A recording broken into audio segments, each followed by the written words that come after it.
الرحمن الرحيم الحمد لله رب العالمين وبه نستعين والصلاة والسلام على رسوله الأمين نبينا محمد وعلى آله وأصحابه أجمعين أما بعد. آج کی اس مجلس میں تذکرہ ہوگا رسول اکرم صلی اللہ علیہ وسلم کے ایک سفیر اور نبی صلی اللہ علیہ وسلم کے قاصد حضرت عبداللہ بن حذافہ سہمی رضی اللہ تعالیٰ عنہ. حضرت عبداللہ بن حذافہ سہمی رضی اللہ تعالیٰ عنہ یہ حبشہ کی ہجرت سے کچھ پہلے مسلمان ہوئے تھے.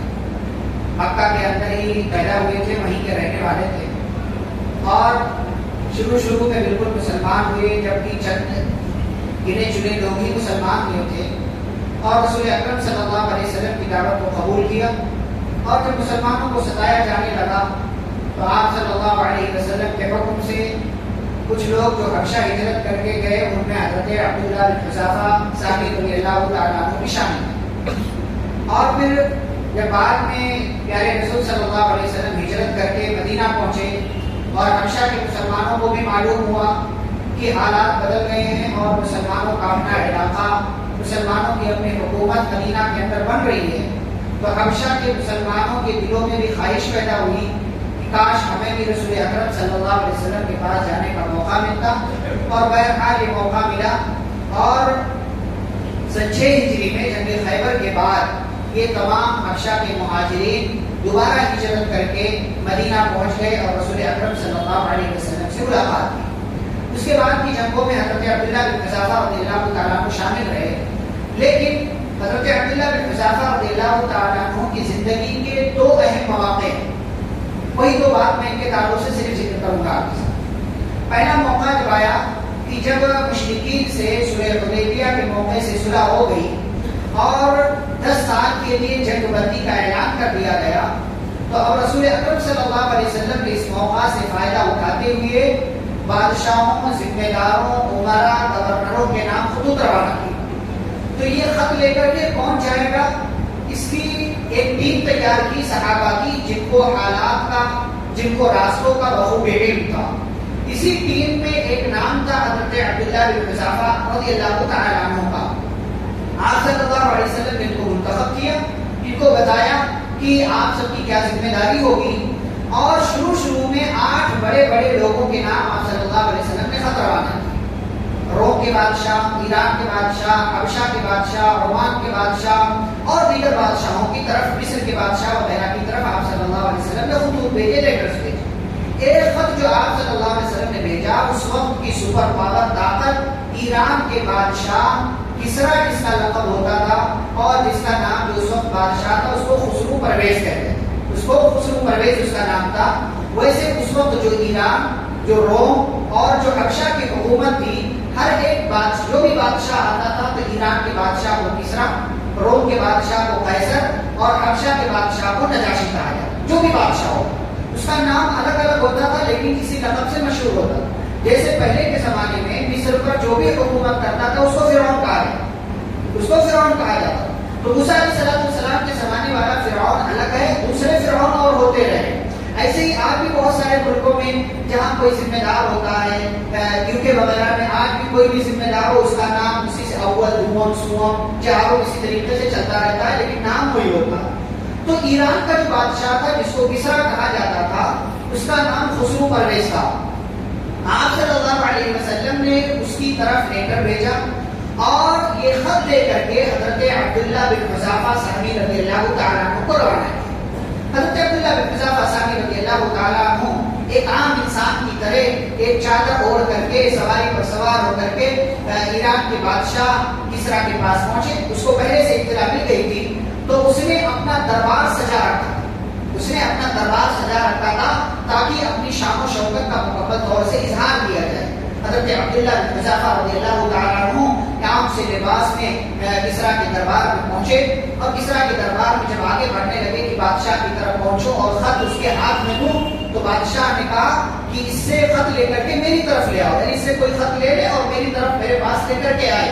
تو حضرت عبداللہ بن حذافہ سہمی رضی اللہ تعالیٰ عنہ اس کو جھڑک دیا اور کہا میرے حبیب صلی اللہ علیہ وسلم نے حکم دیا مجھے کہ میں یہ خط ایران کے بادشاہ کسرا کے ہاتھ میں خود دوں, اس پر میں خود پہنچاؤں اور کوئی خط نہیں دے سکتا. بہرحال بادشاہ نے کہا چلیے جانے دو. گئے حضرت عبداللہ بن حذافہ رضی اللہ تعالیٰ عنہ بادشاہ کو خط دیا. چونکہ وہ عربی زبان میں خط تھا اور بادشاہ کو عربی نہیں آتی تھی تو ترجمان ہوا کرتے تھے اور ترجمہ کرنے والے ٹرانسلیٹر موجود ہوا کرتے تھے. تو جو عربی جانتا تھا اس کے ہاتھ میں خط دیا گیا. اس نے خط پڑھ کر کے سنایا بسم اللہ. اس کے بعد لکھا ہوا تھا محمد رسول اللہ الی ملک فارس خسرو پرویز سلام علی من تبعہ. یہ اتنا ہی خط کا مضمون تھا کہ محمد رسول اللہ کی طرف سے صلی اللہ علیہ وسلم. یہ خط ہے ایران کے فارس کے بادشاہ خسرو پرویز کے نام. سلامتی ہو اس شخص کے لیے جو ہدایت کو مان لے, ہدایت کی اتباع. بس اتنا خط تھا. اتنا خط پورا سننے کے بجائے جیسے ہی اس نے یہ سنا کہ اس میں میرے نام سے پہلے کسی اور کا نام لکھا ہوا ہے, غصے سے بھڑک اٹھا اور کہا میری رعایا میں سے ایک بندہ میرے نام سے پہلے اپنا نام لکھتا ہے. اور پورا مضمون پورا سبجیکٹ سننے کے بجائے وہ خط اس ٹرانسلیٹر کے ہاتھ سے لیا اور اس کے ٹکڑے ٹکڑے کر کے اس کو پھاڑ دیا اور حکم دیا کہ اس بندے کو جو خط لے کر کے آیا ہے اس کو ہمارے دربار سے بھگا دو. حضرت عبداللہ بن حذافہ رضی اللہ تعالیٰ عنہ کو نکال دیا گیا اور حضرت عبداللہ بن حذافہ رضی اللہ تعالیٰ عنہ دل میں خدشات لیے اللہ کے کلام کی آیتیں پڑھتے ہوئے دربار سے نکلے اور آ کر کے نبی اکرم صلی اللہ علیہ وسلم سے ملاقات کی اور آپ صلی اللہ علیہ وسلم سے کہا کہ آپ کا خط میں نے پہنچا دیا لیکن بادشاہ نے آپ کے خط کو پھاڑ دیا, قبول کرنے کے بجائے اس کے ٹکڑے ٹکڑے کر دیے. آپ صلی اللہ علیہ وسلم نے بددعا دی اللہ اس کی بھی حکومت میں ٹکڑے ٹکڑے کر دے. اور یہ بددعا بری ہوئی رسول اکرم صلی اللہ علیہ وسلم کی. ہوا یہ کہ ادھر عبداللہ بن حذافہ نبی صلی اللہ علیہ وسلم کے پاس پہنچے. ادھر بادشاہ کا جب غصہ کم ہوا, ختم ہوا تو اس نے کہا جو بندہ آیا تھا اس کو تلاش کرو, پکڑ کر کے ہمارے پاس لاؤ. تلاش کیا گیا لیکن نہیں ملے. حضرت عبداللہ بن حذافہ رضی اللہ عنہ چنانچہ اس نے اپنے ایک گورنر جو یمن کا گورنر تھا اس کا نام بازان تھا, اس کو لیٹر روانہ کیا کہ فلاں جگہ بندہ ہے جو ہمارا گستاخ ہے, اس کو پکڑ کر کے ہمارے دربار میں پیش کیا جائے. 2 لوگوں کو یہ پیغام جو پہنچایا یمن میں بازار کے پاس, اس نے اپنے 2 لوگوں کو بھیجا اور کہا کہ جاؤ اس محمد نام کے انسان کو پکڑ کر کے ہمارے پاس لے آؤ. اب یہ 2 لوگ آئے, پہلے حبشہ پہنچے. حبشہ جب پہنچے تو وہاں سے پتا کیا کہ یہ اس نام کا بندہ کہاں ملے گا. تو ان لوگوں نے کہا یہ مدینہ میں ہے. تو کہا تم لوگ کیوں تلاش کر رہے ہو؟ کہا ہمارے بادشاہ نے کسرا نے ان کو گرفتار کرنے کا حکم دیا ہے. اب یہ دونوں جو ہے یہ مکہ کے رہنے والے تھے. یہ لوگ بڑے خوش ہو گئے کہ ہمارا کام اب جو ہے عراق کا بادشاہ پورا کرے. یہ لوگ خوشی خوشی آئے اور مکہ میں لوگوں کو خبر دی کہ تمہارا کام اب تمہیں کچھ کرنے کی ضرورت نہیں, بیٹھے رہو, تمہارا کام اب جو ہے سپر پاور طاقت عراق کا بادشاہ جو ہے خسرو پرویز کرے گا. ادھر یہ دونوں لوگ پہنچے پیارے نبی صلی اللہ علیہ وسلم کے پاس اور کہا کہ ہمارے بادشاہ نے آپ کو یاد کیا ہے, اگر آپ صحیح طریقے سے چلے تو بہت اچھی بات ہے, ورنہ ہمیں زبردستی کرنا پڑے گا. رسول اکرم صلی اللہ علیہ وسلم نے کہا کہ آئے ہو, ٹھہرو, آرام کرو, کل بات کریں گے. کل کا دن آیا, یہ دونوں پھر سے آئے اور کہا کیا خیال ہے, آپ نے من بنا لیا چلنے کا؟ نبی اکرم صلی اللہ علیہ وسلم نے فرمایا کیا بادشاہ, کیا طاقت, کیا حکومت, کیا خسرو پرویز, جاؤ اللہ رب العالمین نے میری بددعا اس کے تعلق سے قبول کر لی ہے اور خود اس کے بیٹے شہربین نے اس کو قتل کر دیا, اس کو قتل کر دیا. یہ دونوں حیران ہو گئے کہ آپ کیا کہہ رہے ہیں, آپ میری بات سچی ہے, جاؤ اور اس کی تصدیق کرو. یہ دونوں باہر نکلے اور دونوں نے آپس میں کہا کہ چلو دیکھتے ہیں, اگر اس بندے کی بات سچی ہے تب تو یہ سچا ہے, لیکن اگر جھوٹا ہے تو پھر ہمارے بادشاہ کا قہر اس کے اوپر نازل ہوگا. یہ دونوں یمن پہنچے, یمن کے گورنر کو خبر دی اور یمن کے گورنر سے کہا کہ اس نے ایسا ایسا کہا. اسی دوران جو اب ایران کا نیا بادشاہ بن گیا شہربین خسرو پرویز کا بیٹا, اس کا ایک لیٹر آیا اس بازان کے پاس جو کہ یمن کا گورنر تھا اور اس نے لکھا تھا کہ ہمارا اگلا آرڈر آنے تک جو ذمہ داری میرے باپ نے تمہیں دی تھی اس کو معلق کر دو, اس کو اسٹاپ کر دو اور یاد رکھو کہ میں نے اپنے باپ کو قتل کر دیا ہے کیونکہ میرا باپ نہایت ہی برا تھا. میرے باپ نے ہمارے علاقے کے شریفوں کو قتل کیا ہے, میرے باپ کی حکومت میں ہمارے یہاں کی عورتوں کی عزتیں محفوظ نہیں تھی, اس لیے میں نے اپنے باپ کو قتل کر دیا. یہ سننا تھا کہ یمن کا جو گورنر تھا بازان, اس نے خط کو پھینکا اور رسول اکرم صلی اللہ علیہ وسلم کے دین کے قبول کرنے کا اعلان کیا اور مسلمان ہو گیا. اس کے ساتھ ہی ساتھ فارس کے ایران کے بہت سے سپاہیوں نے رسول اکرم صلی اللہ علیہ وسلم کا لایا ہوا دین قبول کر لیا. تو یہ مکمل داستان ہے, یہ مکمل واقعہ ہے اس ایک خط کا, جو خط حضرت عبداللہ بن حذافہ سہمی رضی اللہ تعالیٰ عنہ لے کر کے ایران کے بادشاہ خسرو پرویز کے دربار میں گئے تھے, اور اس طریقے سے اس کا یہ انجام ہوا. دوسرا واقعہ جو حضرت عبداللہ بن حذافہ رضی اللہ تعالیٰ عنہ کے تعلق سے اہم واقعہ تاریخ کی کتابوں میں محفوظ ہے, وہ یہ کہ پیارے رسول صلی اللہ علیہ وسلم کا انتقال ہوا, ابو بکر صدیق رضی اللہ عنہ کا زمانہ آیا, پھر حضرت عمر رضی اللہ تعالیٰ عنہ کا دور آیا, علاقے فتح ہونے لگے.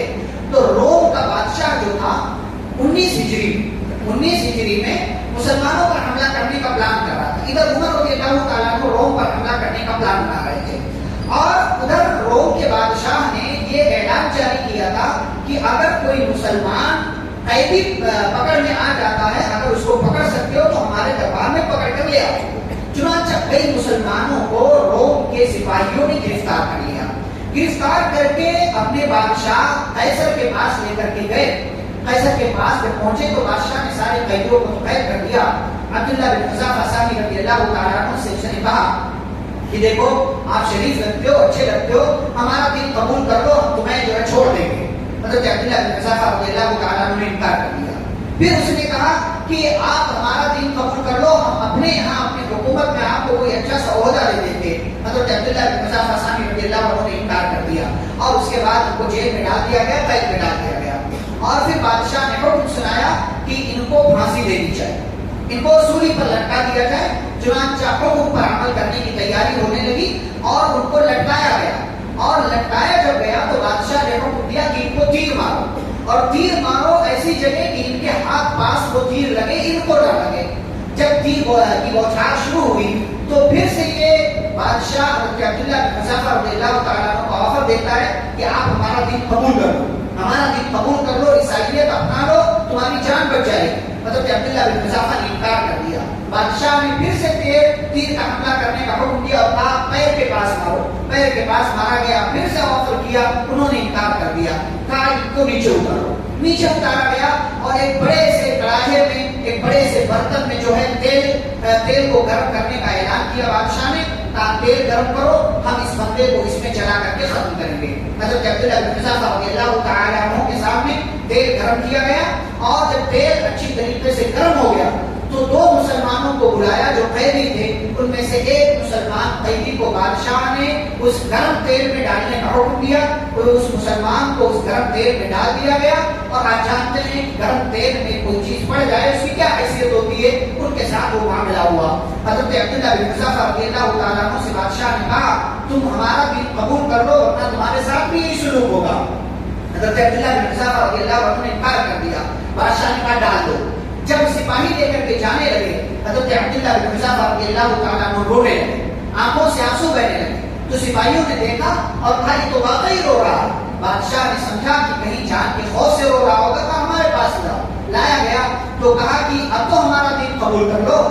تو کہا ٹھیک ہے قبول نہیں کروں گا, انکار کر دیا. تو کہا پھر رو کیوں رہے تھے, پھر رو کیوں رہے تھے؟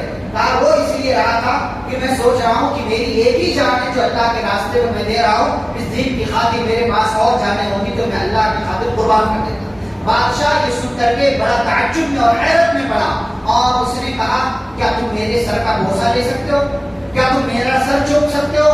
اگر میرا سر چوم لو گے تو میں تمہیں آزاد کر دوں گا. تو کہا میں آپ کا سر چوم لوں گا, لیکن کیا آپ میرے ساتھ تمام مسلمان قیدیوں کو بھی آزاد کر دیں گے؟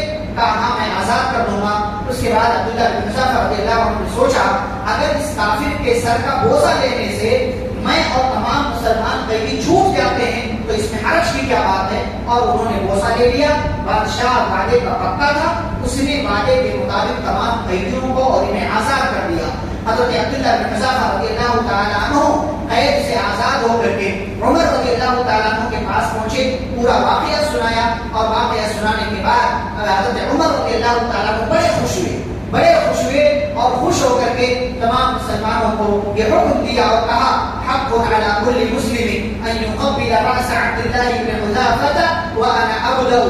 فرمایا ہر مسلمان پر یہ واجب ہے, ہر مسلمان پر یہ لازم ہے کہ وہ آئے اور عبداللہ بن حذافہ کے سر کا بوسہ دے، اور میں ان کے سر کے بوسے سے آغاز کرتا ہوں۔ حضرت عمر رضی اللہ تعالیٰ عنہ نے ان کے سر کا بوسہ لیا اور پھر تمام مسلمانوں نے ان کے سر کو بوسہ دیا۔